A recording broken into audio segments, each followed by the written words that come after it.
The Bad Batch season 2 or episode 6 just dropped on Disney Plus.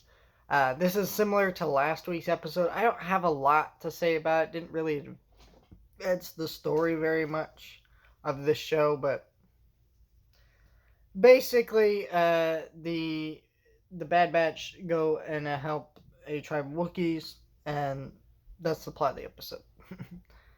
They help these Wookiees, fight off the Empire taking over their uh, land or whatever and stuff. And it's fine. Um, I always enjoy seeing more Wookiees. Chewbacca has always been my favorite character. I mean, he doesn't appear in this episode, but he's always been one of my favorite characters. So of course I enjoy the Wookiees as a species. And it's nice to see more of that distrust that people have for the clones.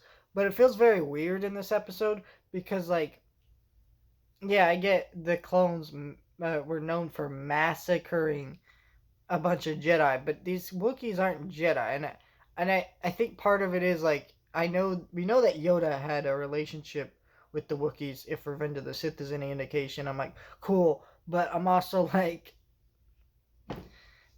it just feels off a little bit off in this episode. I still really enjoyed this episode. It's a fine episode. Even a weak episode of the show is not as bad as a bad episode of Clone Wars to me, which is good. But there's not a lot to say about it, so that's just all I really have to say.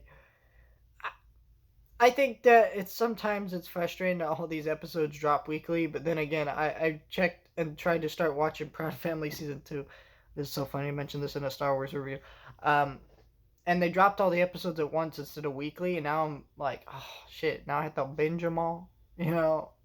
Like I kind of just want to be able to watch them week to week. And so sometimes when you get week episodes like this, it makes the frustration of it coming out week to week like, oh man, I have to wait another week for something better, you know. But at the same time, it's still better than not having it come out week to week and having to binge it, if you ask me. So